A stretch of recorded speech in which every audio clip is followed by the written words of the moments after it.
You're watching PEGRI TV, Rhode Island's public access channel.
Hey, good afternoon, folks, and welcome to another edition of An Hour with Bob. We're approaching the beginning of our 28th year in May.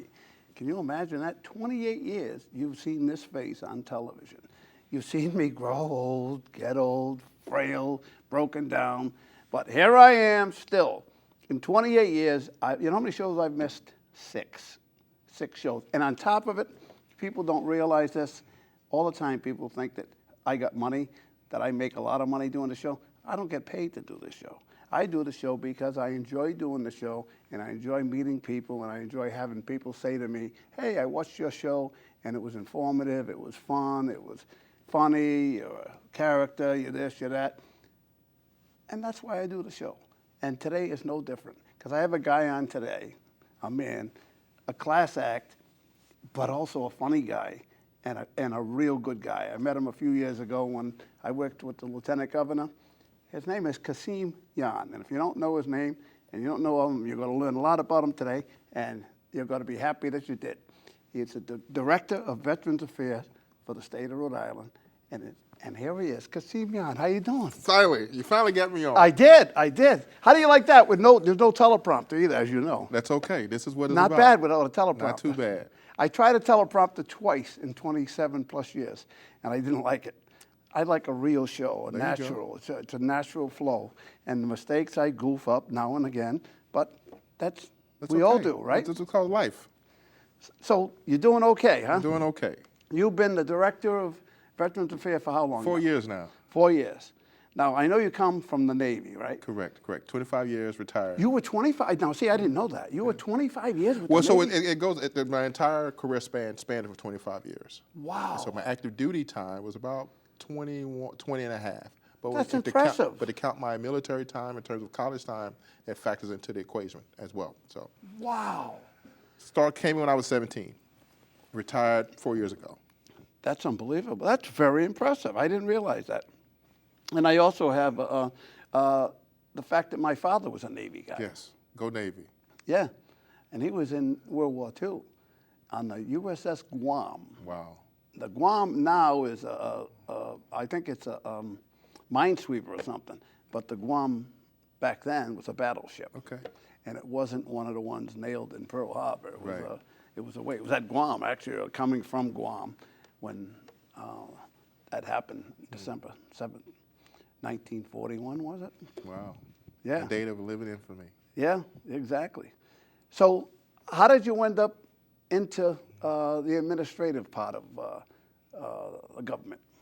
Well, I was in a process of transitioning. I wanted to retire from service.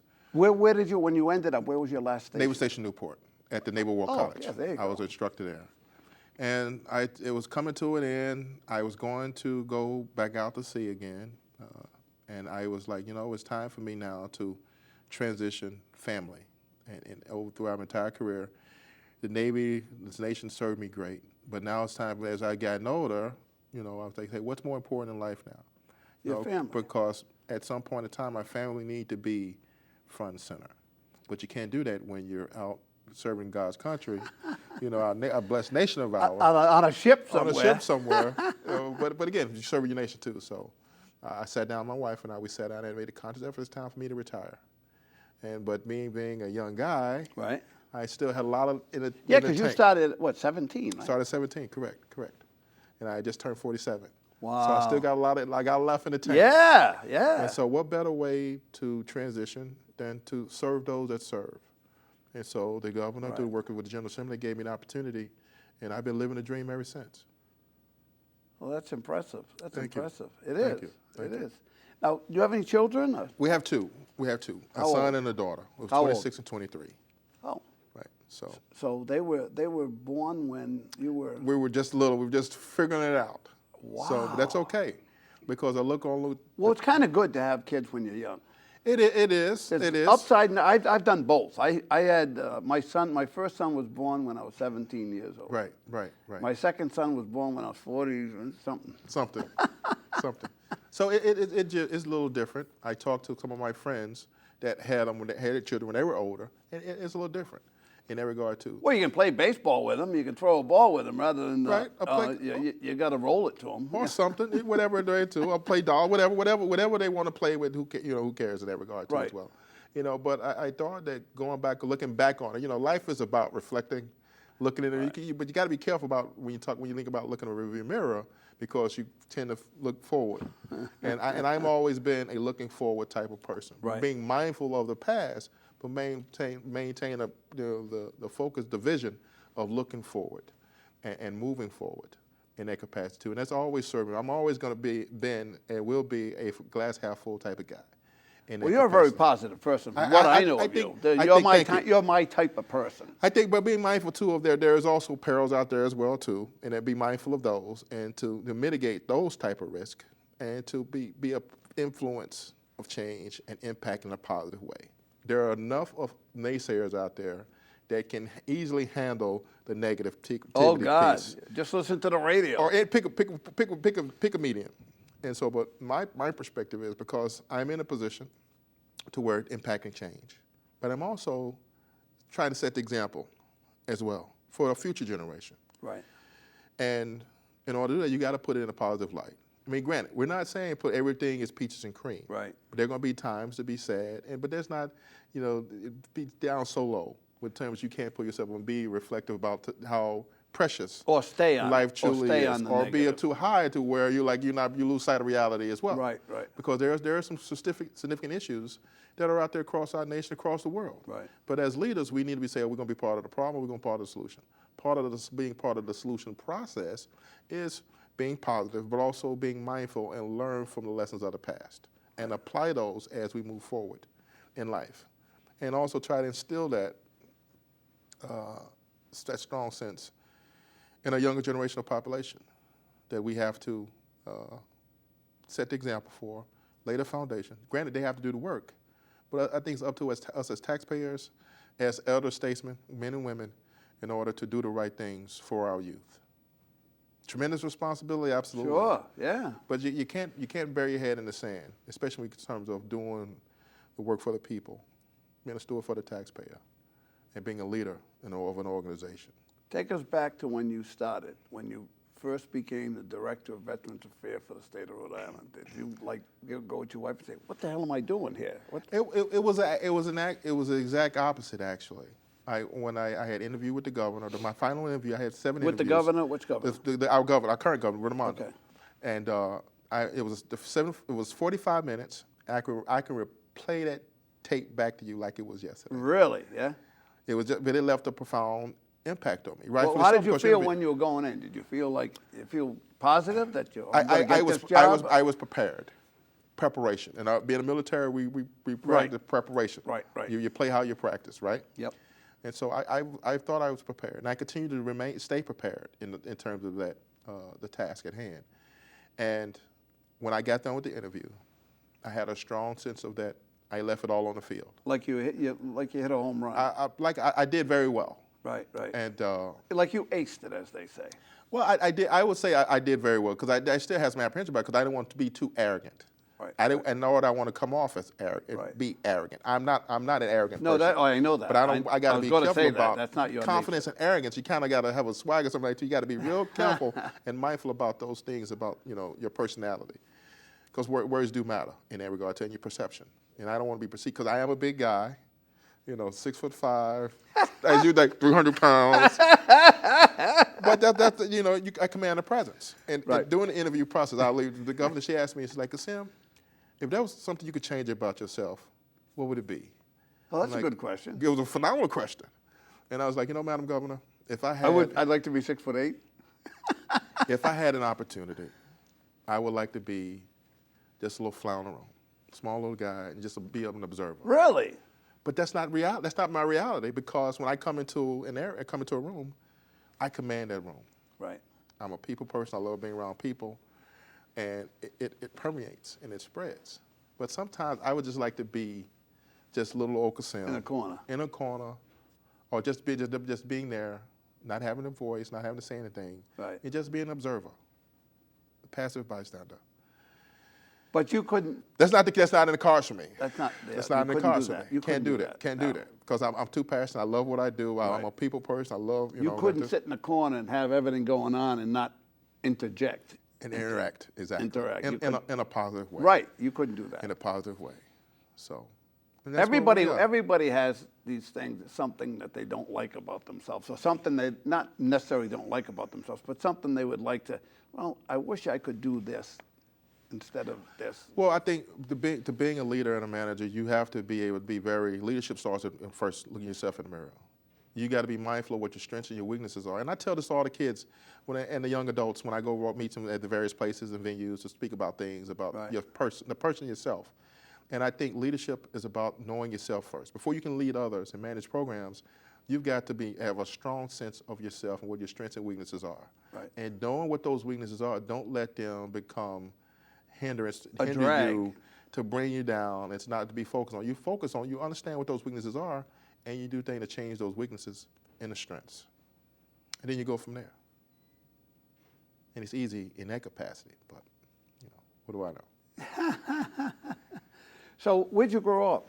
Mississippi, Jackson, Mississippi. No way, yes. really? Every once in a great while, the Southern boy does come out of me with the Southern drawl. Wow. The ma'am, yes ma'am, Jackson, y'all. Mississippi? Yes sir, yes sir, yes sir, absolutely. Do you like grits? I love grits. Catfish, fried catfish, all the little things, all the nuances, cooking with Southern style cooking. Right. Not the healthiest of choices, but again, it is what it is. I remember like it was yesterday for summertime, going down to my grandmother's for the summer, barefoot, running around, climbing in plum trees, stuff like that. Just walking around out in the wilderness, no big deal, stuff like that. So. Isn't there a base in Jacksonville? Meridian. Oh, it's like 2 hours. Like 2 hours. I think I was there from before. there. So, yeah. And there's Gulfport too, like there, Pascagoula. The two shipbuilding and stuff of that nature too as well. Right. Meridian is like a training command for training. That's where a lot of pilots go to get training as well. Yep. And so a lot of the service schools, enlisted service schools, were also there. So I went there, got my follow-on training. So I left boot camp, went to boot camp. Where'd you go to boot camp? Great mistakes. Oh my God! Did you make the mistake of doing it in the wintertime? No, I went into the summer. Oh, in you June. were smart. June. You were smart. Right after high school.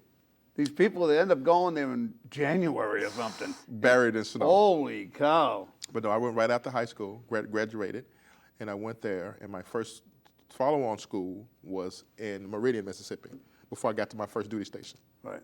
And but you were born in Mississippi. Originally, I was born in Detroit, Michigan, but I grew up in Jackson, Jackson, Mississippi. Yeah. And my first duty station was South Pointe, Massachusetts, 20 minutes south of Boston.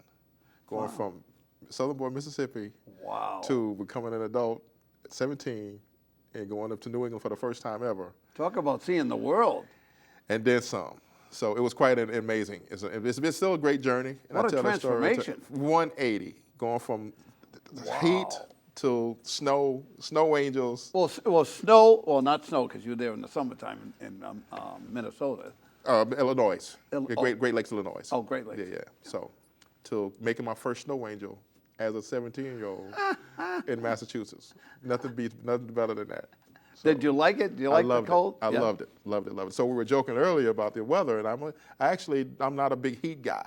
Right. People say, "Oh, you're from Mississippi." I'm like, no. I don't have to sweat 50 there. No. I love a good snowstorm. I'd rather be cold than hot. Me too. Any day. I tell people that people say, "Oh, I want to go to Florida. I can't stand the cold weather." I can be warm in 2 minutes. Right. Get out of the cold. Yeah, right. But when you're hot, and you're degrees, sweating. 100 degrees in July is not a fun You're environment to sweating. be You in. take a shower. You get out of the shower, and you're sweating again. Right. Not fun. No, so I'd rather have the cool. I'd rather have the different temperatures anyway. Correct. I like to see all 4 seasons. And I tell people this all the time. If you're complaining, bitching, or whatever about New England, Rhode Island temperature, think about this. We don't have mudslides. We don't have giant fires, Right. earthquakes, Right. tornadoes. And I think to that point, every state has got some issues. Of course. Good, bad, or different. Yeah. So again, you're either part of the problem or you're part of the solution. And so there's no other state I'd rather live than in Rhode Island. I remember, being down south. You can be driving 2 hours and still in a city like Texas. Yeah. 2 hours here, you in 2 other states already. So we take ourselves way too serious sometimes as Rhode Islanders. But at the end of the day, I'm here in the Ocean State, nowhere to be. Right. Well, not a bad detail being down in Newport. Oh well, it was great, phenomenal. Especially if you're a seafood person, you like the culture, the history of Newport, Yeah. and the military there, the background. It's been phenomenal. Now, how long were you down there? So I transferred back up here in 2013. So it was a 3-year tour, and I retired in 2016. All right, well, I think I jumped ahead too much. You started off, you ended up in Mississippi, then Massachusetts. Started out there for my first 4 years. So then I got picked up for officer selection program. So I went to Newport for a year, and then there I went to Boston University. Oh, no kidding. Got my bachelor's degree from BU, so material. No, wow. Yeah. Cool. I remember when the Sox were doing very bad, and then as part of a funding program, we would put on our uniforms and we go collect the tickets, baseball tickets at Fenway Park. And so when people come in, we collect the tickets, and at the bottom of the first, we can go in and watch the game, sit anywhere you want. No and so kidding. we were in uniform of the day, which is fine, but Sure. still, watch a baseball game. Now, were you single then? See, I was no. I had just met my wife. Because I was going to say, I mean, you'd be in great shape if you were a single Well, guy. thank you. You're too kind, but no, I had just my wife. But it's about focus and being committed to the program, in terms of family, but also to the mission. Because I was in college, family person, so I had to be more focused than others because you have responsibilities. And I think too, at a young age, the military kind of guides you along those same terms of higher sense of service before self and a higher sense of responsibility to that too. So you had the double responsibility of the military and the family. And so that also aided to my ability to drive, to accomplish the task at hand, to work harder than the average person, because it's not just me that I'm dependent upon. Right. It's my family's also dependent on me to do the right things at the right times as well. Right. And we're talking about my family here was in Rhode Island at the time. So we had to work through the commuting and all this thing back and forth. So you were going to Boston University and living where in Rhode Island? In Rhode Island, Southern Rhode Island, right in Richmond at the time. Oh my God. Yeah. So we started out the first year, trying to, build a home, have an apartment there, the financial. So how often, you weren't driving every day? At a couple semesters I drove every day. Sometimes I took the train. Oh my God! From Richmond. From so Richmond. You got to take it down to URI. You got to take it down to Kingston 138, Station. right? Kingston Station. I remember my daughter was an infant, and I remember we packing her up in the go. We packed her in the car. My wife she drove me, and we remember the train was coming. She's like, "Daddy, Mommy, choo-choo train." I remember that like it was yesterday, and that was just so magical for her to say that. Sure. But this is like 5:30, 6 o'clock in the morning, because I need to be on the 6 o'clock train. Because it's an hour and a half commute in order to make it class on time, and I learned how to hop all the train, all the T routes, and all that type of stuff too. So, wow, that's dedication. That's right. That's dedication. I mean, Richmond. Most people would have. So when you say Richmond, so when I first met my wife, she lived in Richmond. It's like when you say Richmond, I'm like Virginia. Virginia, yeah. Nobody says Richmond, Rhode Island. What? So that was kind of funny. To this day, everybody say Richmond. You think of Richmond, Virginia. Right. So, which is another place we call God's country also. It Richmond, is nice. Virginia. So very nice there. My best friend lives there. My godson, my wife and my godson, he lives there as well. So it's nice. So when you after. So after I got my degree, I went to Station Newport for officer training school, and then after that, I went to my first ship. Which was? The USS Nashville, LPD 13, carrying Marines. So a Marine transport ship. Oh, no kidding. So I did my first deployment. Now, 6 months. What's the relationship? Marines. It's an offshoot of the Navy. No, right? yeah, right. So we're put there. The Marines fall under the Department of the Navy, but we're a team, the blue-green team. Exactly. Our job as Navy warriors is to deliver the most lethal force known to man and woman Yep. than the United States Marines. Right. And so that's our task, and we built that relationship together. And our captains made it ensure that we were the blue-green team. There was no animosity or fighting. No. None of that type stuff. It got rooted out at the core, if that was any the case. So. Because I knew that some of them used to be a little mad because the Marines handled these guys went off on furlough and they got in trouble, whatever. They had to deal with the Marines when they got back, right? So no, we all work together. Yeah. And that was ingrained still in us at the very young ages. Hey, we're a team. We will act as a team and work together. Well, that's interesting. Thank you. All right, so then what happened? Where'd you go? So then I left there, and then I went to various ships and platforms at my time. Now, what kind of ship was that? That was LPD, amphibious ship. I left there. I went to the Briscoes. Well, how big is that? 500 feet? That one, it has a crew complement Marine, so we have roughly 2,500 full complement. So it's a cargo ship to carry Marines into their equipment to bring them. No, to I mean size. How many? It's a big one. It's up there. It's up there. It's not the size of it's under. I want to say it's around 500, 600 feet thereabouts, lengthwise. Right. So, yeah. But then I left there and went to a destroyer on deployment. Went from one deployment to the next deployment as a training officer. Came back from deployment, went to another command. Now, when you go in deployment, how long? Roughly 6 to 8 months. Wow, 6 to 8 months out to sea? Yes. Well, not out to sea. You're going to different ports. Deployment, correct. But we do a lot of stuff out at sea. Obviously, deployment's out at sea, but you're away from your home port for 6 to 8 months. Wow. So.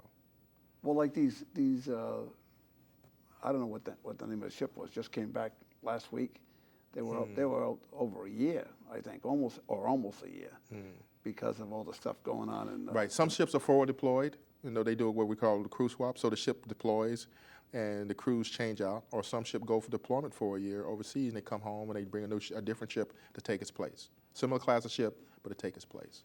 So there are several ways we can do that. The DoD utilizes in order to provide those type of requirements based on the needs of the nation. So you're saying that a ship can change personnel? Correct. And stay stay at deployed. the same port? Correct. And change the entire crew? Correct. Including the captain, or no? Including the captain. Correct. That's one option. Or we change the ship and the crew all together. So we bring the crew and the ship back, and a different crew and the ship go out and take their position. So our options. Now, what do you think some people say that that whole thing of the aircraft carrier is obsolete? You don't need them Well, anymore. strategic deterrence. I mean, we're part of that. Provides our nation options. And when you see an aircraft carrier fly off the coast of your country, it sends a signal. It's because bad that's news. America. I wouldn't say bad news. Well, not bad news. It sends the it message. It could be that, good news. It's great. You're there. And you have a presence. And Right. that's a sense of pride and honor associated with that too, knowing that we served in our country and we were on deployment and we were there representing our blessed nation of ours, and we're there standing watch, protecting them over there so you have to get here, so they won't come here. So Right, that's right. a forward deterrence, forward from the sea, as we like to call it too. And at the end of the day, it's about us protecting this nation and getting back home to our loved ones. All right, so after the Amphibious. Yep. And then the destroyer. Correct. Then I went to a frigate as a navigator. And Now that's a smaller ship. Smallest, it's one of the smallest, correct. And so that one, they were going into the shipyards to get serviced. Where? What shipyard? Down in Virginia, one of the shipyards there too. So, Norfolk? Is that correct, correct. So my job was to assist with the ship coming into the yard, the dry dock area, and coming out in terms of preparation for the next deployment. And so it depends on what cycle you end up on in terms of when you report to the ship and when you leave, and where you fit in the overall mission of the ship. And this ship was getting ready for start their workup cycle again to get prepared for deployment.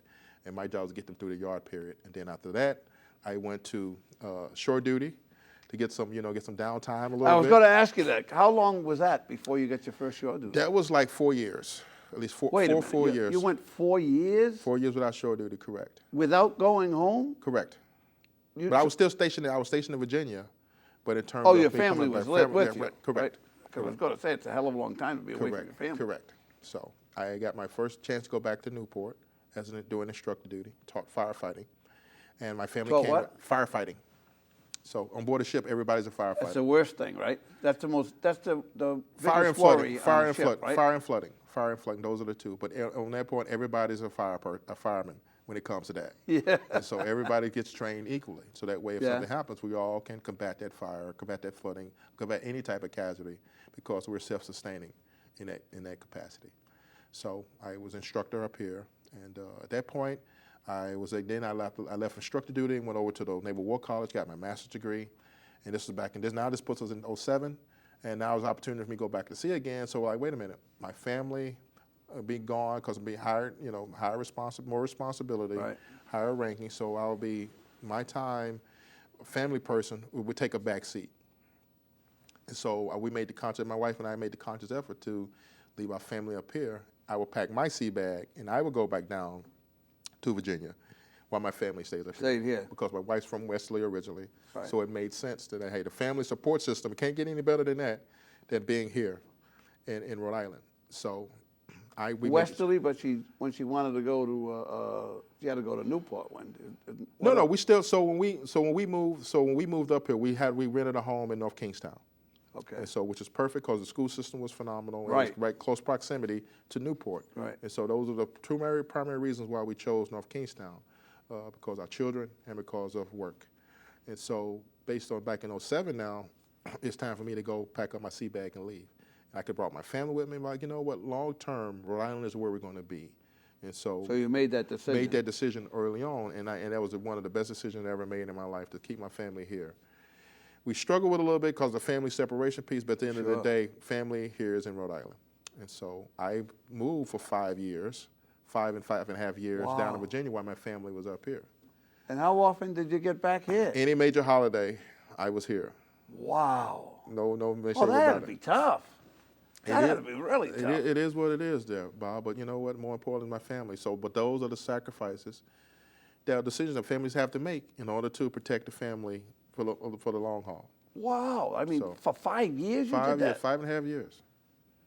Wow. That's commitment in both respects. To Absolutely. the military and to your family. Absolutely. So, and that was the best decisions I ever made too, because me getting up at old dark 30, coming home at old dark 30, what good of what I've been to my family anyway, right? Right.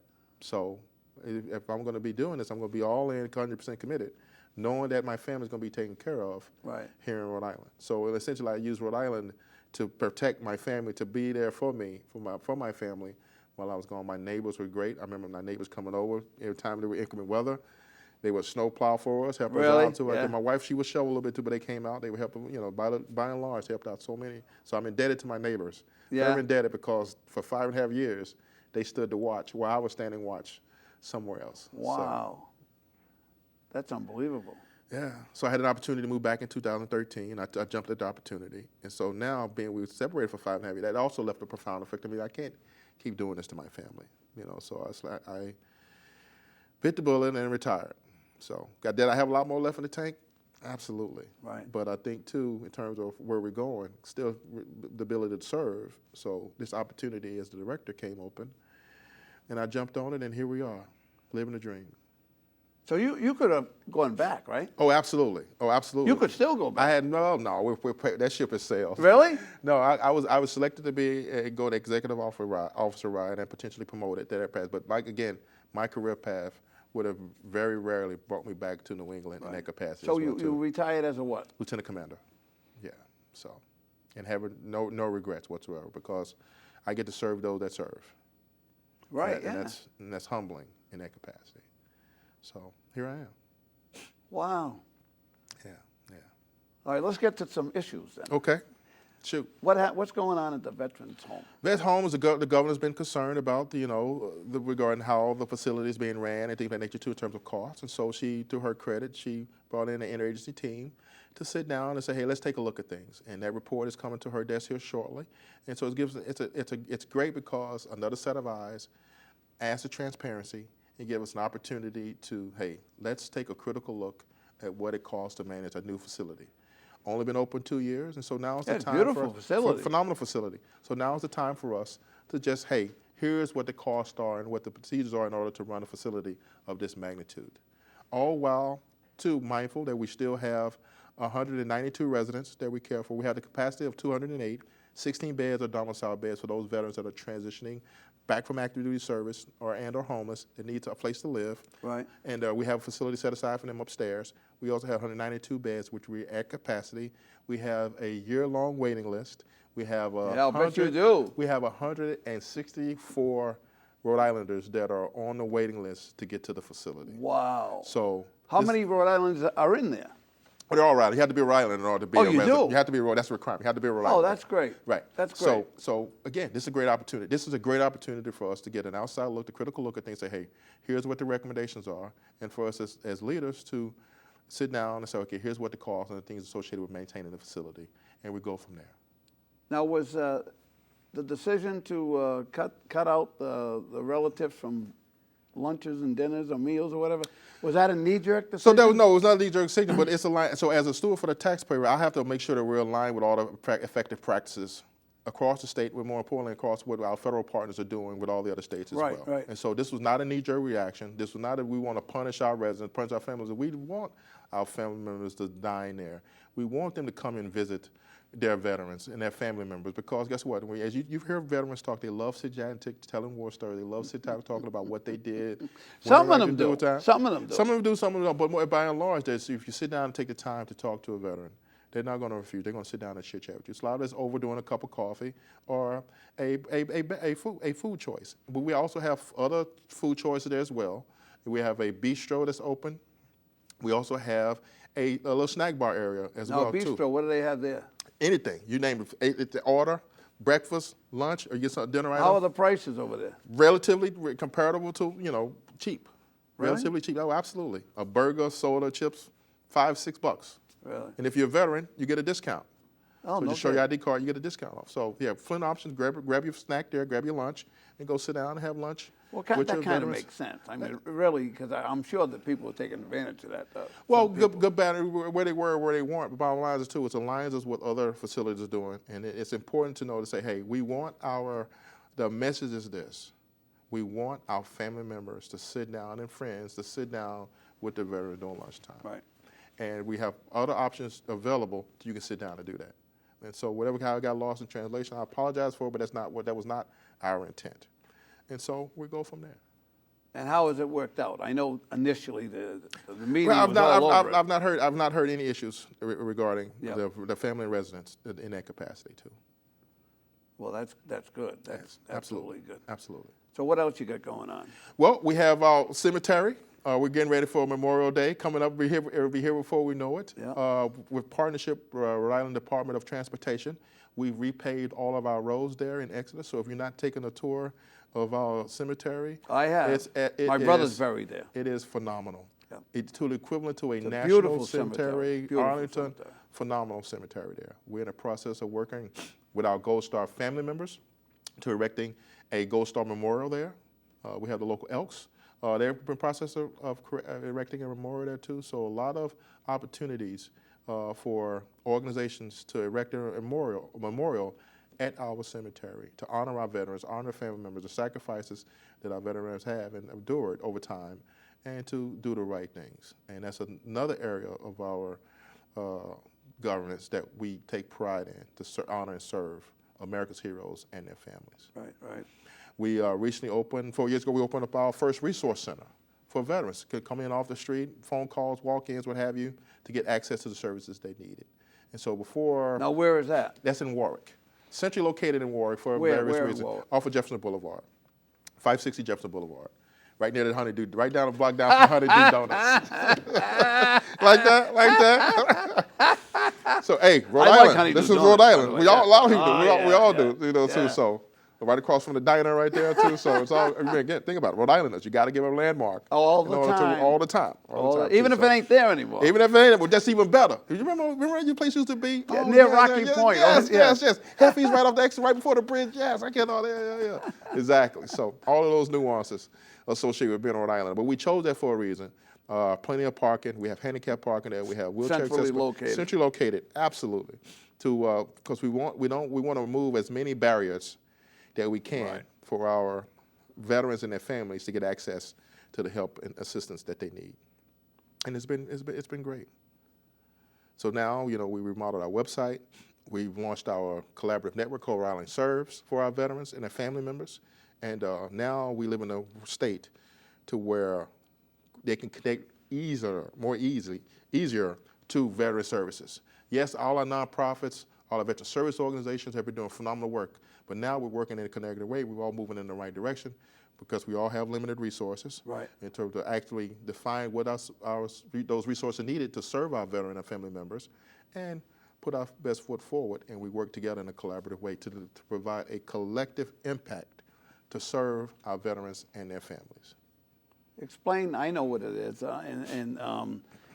I've worked with them, with the Lieutenant Governor's office or whatever, the Gold Star moms. I mean, they're phenomenal. Gold Star families, by and large, those are family members that have served active duty that have lost a loved one due the nature of the business, killed in action, things of that nature too, serving this blessed nation of ours too. Right. And they have the title of Gold Star family members, and as well, and they are phenomenal cohort of ours too. That if you want to talk about service, look through the lens of a Gold Star family Unbelievable. member. And that in itself is a lot of humility for me, because in their eyes, every day is Memorial Day, and nothing can change that. And so they inspire me, more do you know, to do better for our family members and our veterans, because they're carrying the water. And it's up to all of us by honoring them through action. Remember, honor, and teach. Those are three powerful words that we utilize in our sector. Remember, honor, and teach. Right. Remember our fallen, honor them, honor our veterans, and teach be a positive influence for our youth, and teach them that hey, freedom is not free, and it's important that we continue to do right for our veterans and their families, and teach our youth to do the same thing. I can remember being on stage doing my telethon. I did for 24 years, a Toys for Tots telethon at the Warwick Mall. And I can remember being on stage one night, and it's live on television at the time. And this woman come up on stage, and I saw she had a T-shirt on, but I really didn't get a chance to look at it, because she came over to me. And while she's coming over to me, these other people are coming on stage, and they're bringing bags of toys, big bags and boxes of toys. They brought like 8 boxes and bags of big bags of toys. And I said, wow, you guys did great. How'd you do that? Well, we had a car wash, we did this, and we had a penny sale, and we did all these things all year. And when I tell you her name, you've got to know exactly who she is. And I said, wow, what prompted you to do all that stuff? My son was my inspiration. So I still hadn't got it, right? I still hadn't figured out. I said, well, your son must be very proud of you. You stepped in it. She broke down right there. Yeah. And I go, what's the matter? And she went like that. She looked down at her shirt, and then I realized it was a memorial to her son, the reason why she did it. Right. Saint Germain, the name comes Saint to Germain, you? yes.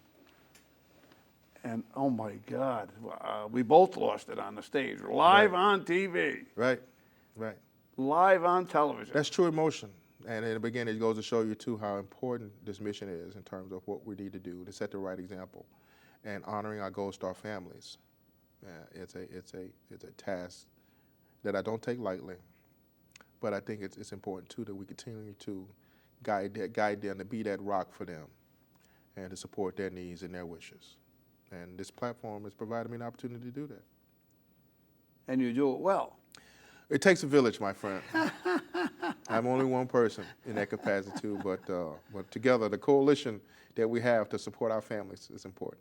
Right, I mean, you're everywhere. You're at all the events. I gotta be. You gotta are. be. You So are. here's a funny story I'll tell you briefly, because I have conference I go to across the nation, and I meet with all the other state directors as well. Sure. And it's funny. I'm very hesitant to tell them that we have Rhode Islanders that don't want to drive all the way somewhere. It's 20 minutes when I could be in the city down south somewhere. I'm still driving in the same city for 2 hours. Oh my God! Yes. So I got to be real careful about how we have some people complain about driving 20 minutes. And so I'm getting paid to drive all of this blessed state of ours, and it's 20 minutes there, 20 minutes there. You can drive the whole state in And an hour. Beautiful. Life is good. Yeah, So, yeah.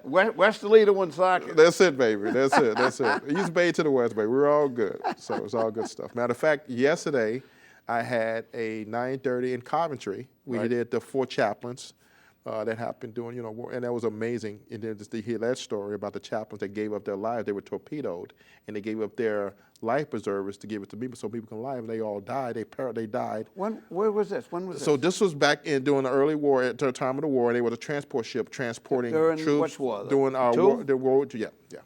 And so this was, matter of fact, this marks the 76th anniversary of that. And so we honor them the first Sunday in February, done in Coventry at the church there. And then we honor the four chaplains, and all from different denominations, but they were all united in serving those, and they gave their lives so 4 others can take their life vests and live. From and what, they went down. what ship? The Dorchester. It was a supply ship. The USAT Dorchester. And so they got torpedoed. And so they got the abandoned ship call, and they were in line getting their preservers. They all 4 of them came up, and they said, hey, we only have 4, we're short.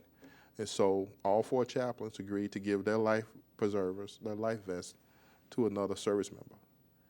And they were seen as the ship was going down, they were interlocked, arm by arm, the 4 of them together, and they all went down with the ship together. Oh my God! So we did that. Now, were they Rhode Islanders? No, this was just in general. They were all over. They were from different parts of America. Right. And so we did that at 9:30, and then we had at noon. We did a fundraiser up in Bristol, a fundraiser for our Gold Star family members because they're doing a memorial. So here we go from Coventry to Bristol, which is not 45 an easy minutes. task. You take 95. I took 95. Leisurely drive. Oh, wait a Still the minute. speed limit. Coventry to Bristol. So you Correct. had to go north They take to 95. Providence. Right, 95, 195. Up Make and the over. loop. That's it. There you After go. There you go. Barrington. Or I could have went. Or I could have You went to coulda went Newport and, Could have went to Jamestown, Newport. That right. Newport, yeah. I could do that way. But I drove that way home because I live in North Kingstown. So either way, got a tour of Rhode Island in an hour span one way. So it was good. So, but yeah. Wow. But you can do that. Those 2 critical events, you can do that in Rhode Island. Oh yeah. Because it's not that big a deal. I remember being with the lieutenant governor going to manufacturing plants, being down in Tiverton, right? Right. And then going to Middletown, Right. and then going to Kenyon, which you Yeah, would know, yeah, you would know what Kenyon is, right? yeah. Kenyon Next door to Industries, Richmond. Yeah, which is yeah. amazing to me because most people don't realize that's a big manufacturer. Right, right. They make the military. What do they make? The vests or something? Correct, right. Right? So yeah, right there Kenyon, in Rhode Island. That's it. which is down there, That's Richmond, it. right? Yeah, yeah. And- The way they get it, call them Johnny cakes. They make Johnny cakes. Yes, so, yes. Kenyon Johnny cakes. You get those as well. Yeah. Yeah, exactly. Exactly. And then we shot up 102, I guess, and we ended up in Burrillville. Yes, 102. Another great scenic. I know every route in the state of Rhode Island. 102. I did when I first took the job. I had an event up there, and I took 102 all the way south from the top all the way down home. And they talk about a beautiful drive. Oh, it is. Phenomenal, scenic. Anything that you want to know about Rhode Island, the beauty of Rhode Island. Yeah, you can Take see 102. farms, you can see turf farms. Take you can 102 in the summertime. It cornfields. is beautiful, beautiful. Yep. So, and but again, there's some Rhode Islanders that never been on 102. It's awful. So- Rhode Island's never been to Block Island. That lived their whole life. Yeah. 50, 60, 70 years old, never been to Block Island. That's all right. But So it's- use this show as a beacon. Say, hey, Rhode Islanders, get a chance when you're in the route, go to 102, hop on the Block Island ferry, go from there, enjoy yourself. Or from Westerly, you can take a plane over. There you go. There you go. Too. There But you go. I, when my kids were small, I put a map of Rhode Island on the wall, and I'd blindfold one of the kids, and I'd have them go over to it, and where they hit, we would go to that area, and we would hit all the main roads in that area. yeah. And you get to some part of the states, and you can see, like, well, for instance, the Burrillville area, up Right. in that area, Right. you can hit 102, Right. 107, Yeah. 103, Yeah. 101, Yeah. 99, 100, 100. 99, 98,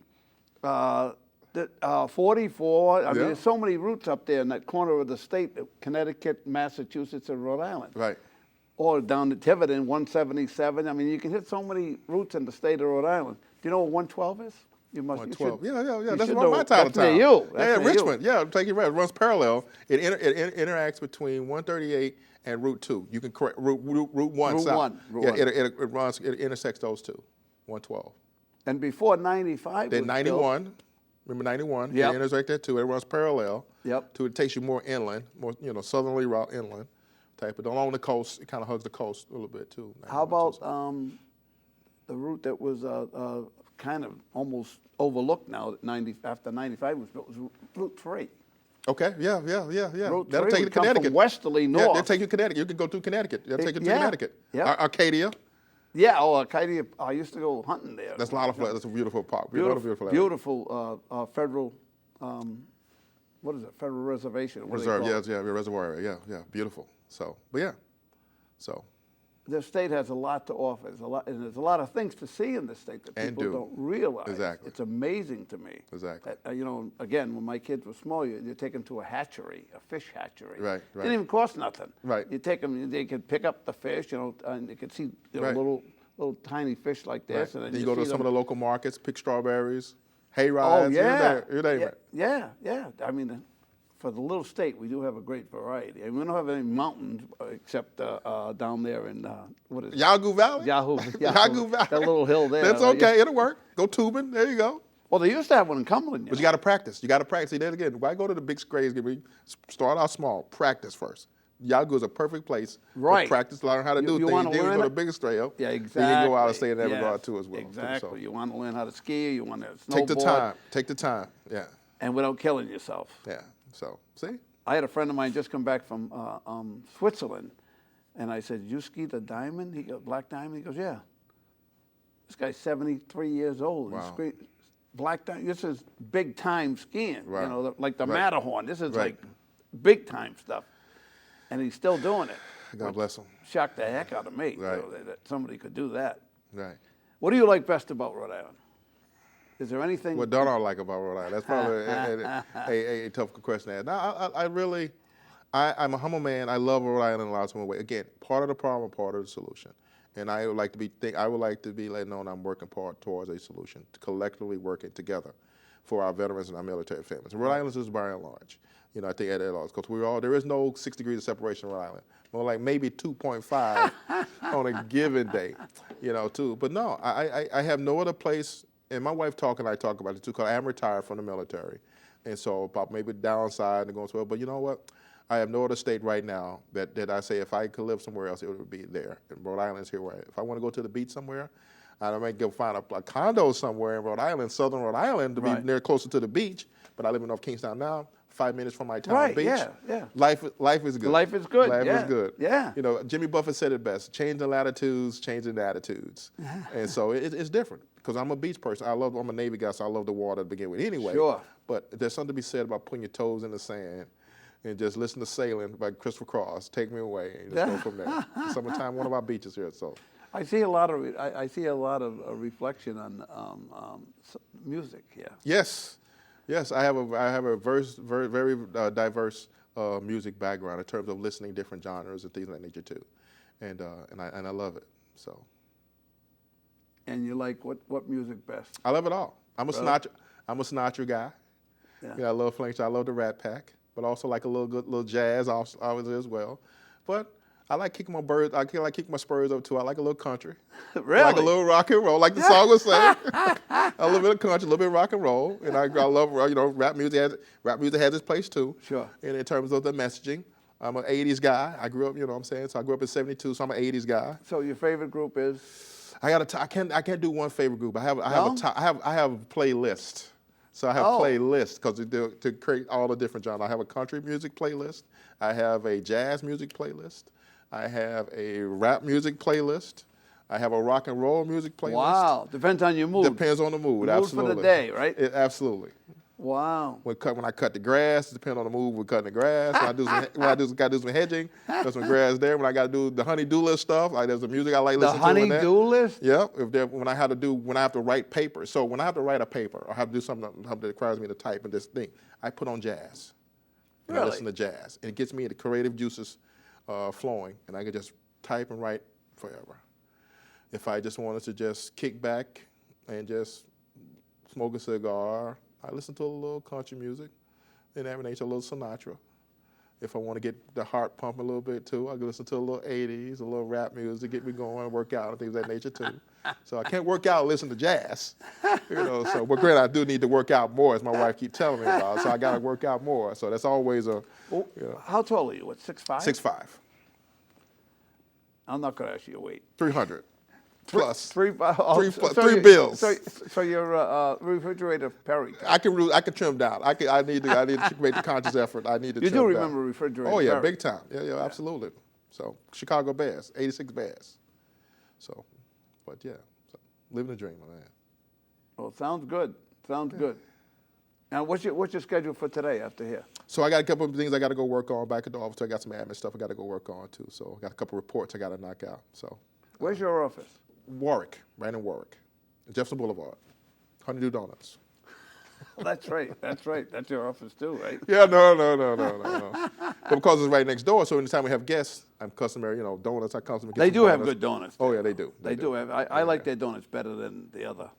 Well, we love them all, so too. But again, so we have now donuts now. There's only two, the PVD and Alley's. Those are the two. So we talk about those. Oh my God, I forgot about Alley's. In North Kingstown, of course. But that's where? North Kingstown. Alley's in North Kingstown. But well, there's another donut place down. What would you say? PVD in Providence. Oh yeah. That's a phenomenal donut shop as well. So, but those are my top two. There's a donut shop way down. Not Mars. What is it? Mars? No. It's way down south. It's way down there near Kenyon, in that area. There's a donut. There's a bakery that has donuts. Well, no, West Main Bakery. What is it? West Main. That's in Wyoming. They make phenomenal pastries there as well. Maybe that's it. Off of Main, West Main's and it's in Wyoming. That's a phenomenal. That's down there too. Yeah, imagine little state of Rhode Island got a town called Wyoming. It's not even a town; it's a village. Oh yeah. Wyoming and Carolina. Right, Kenyon. Yeah, I know, right? Right. Richmond, exactly. Richmond. Yeah. Green. Carol, yeah. Clayville. That's it. Pasco. Yeah. Oh man. Well, we got for a small state. Well, we got 39 communities and something like 60-something villages in the state of Rhode Island. Isn't that amazing? Right? Isn't that amazing? I just found out another one I didn't know is Phillips in East Providence. How they got their name is because they have a post office. That's how they maintain their identity. Right. Is by having a post office. Like Saunderstown. Yeah, Slocum got a post office. Right. Exactly. Hope. Yeah. Yes, Hope. Yeah. Has a post office. So that's how they maintain their identity. How many VFW posts in Rhode Island? 24. Legion? How many? 24 VFW posts. How about American Legion? American Legion, I want to say about 12 to 18. They're about 12 to 18 posts. Thereabouts. So I was surprised the one in Central Falls went down. That's a growing concern across the nation. A lot of our various military organizations, veteran service organizations, their numbers are dwindling by the droves because our veterans that are transitioning back home don't sit and they see the need and necessity to join these various organizations too. Right. You didn't have that cohesiveness. Was a different. It's a different mission. It's a different. And the Korean War was a different. Right. Then thing. Vietnam, too, like that too. We know the perils when the Vietnam vets came back, they weren't opening their doors. Well, they get the shaft when they come back. And so now we're turning to in terms of changing the narrative in terms of being more inviting to our post 9/11 veterans. And that we got the Desert Storm vets too as well, eligibility, things of that nature as well. But now, almost all of our veterans that serve in military veterans that serve now are eligible for those various organizations too. But we need, as an organization, they need to reach out to those veterans and say, hey, how can we support your mission? What can we do to assist you? And so another part of my job is to go to the various campuses to educate myself and also educate them in terms of here are all the services that we have available to support your needs as a student. Now, when you say campuses, college campuses? Correct. But the veterans are not in the campuses, are they? They are. I was using as a post 9/11 benefits. Oh, okay. Oh, yeah. And so we have roughly 3,000 students that are enrolled at Red Camp that are veterans. Really? Correct. And so we have a presence there. And so as a director, In all the schools, combined collectively. Correct, collectively. So my job is to reach out to all the campuses and also support that segment of our population, to be there for our veterans, and because they have post 9/11 benefits, their family members are eligible for those education benefits to utilize those as well. So Now, what are the educational benefits? so they get they're to entitled essentially go to college for free based on their They can. They can, correct. Federally funded program. So a veteran of any stature, they They served active duty, and they're Active eligible duty. for post 9/11 GI Bill benefits. It's called a forever GI Bill now. So that means you don't have to use it within 5 years. Oh, it's not limited. It's not Right. You don't shut have to use it down. within 5 years, and also too, you don't You have don't to use use the benefit. You can give that benefit to one of your family members, Really? and they can go to school, or you utilize So wait that a minute. benefit. Say I'm a veteran Okay. and I didn't use my benefits. You can now give that to your family member, and they can go utilize that benefit. Okay. They How can about if go to I did college. use my benefits? Then they can't. You figure you got X amount of dollars. Every time Okay. you use Oh, a I get benefit, you. that number goes down. Blah blah blah.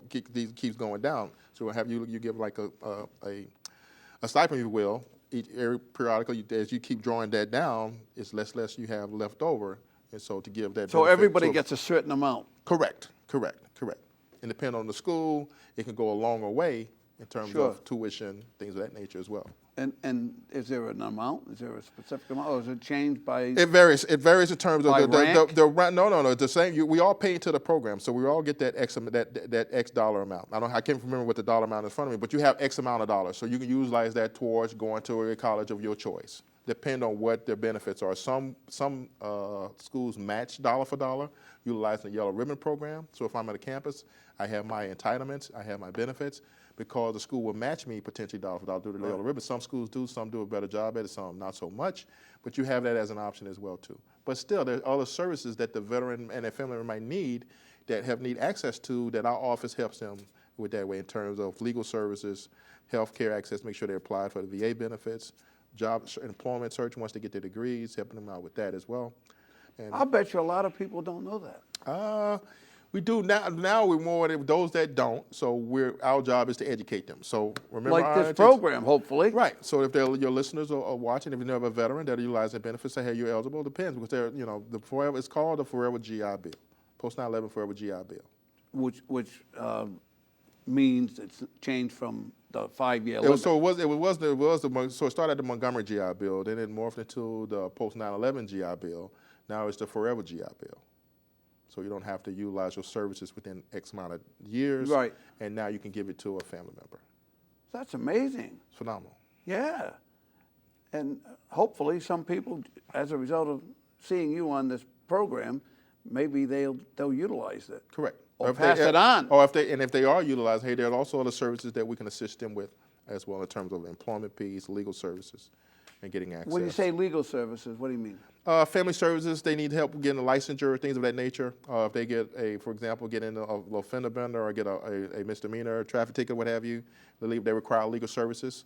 We can assist them Really? with getting assistance there. Direct them to one of our service providers that provide that service through our Rhode Island Service Network.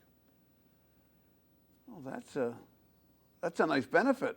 Well, I mean, it's just another example of what our state's doing to help out our veterans. Right. And I started a post 9/11 advisory council to address the needs of our younger generation of our veterans. And there were 4 things that from those meetings that we gathered: education, employment, healthcare, and legal services.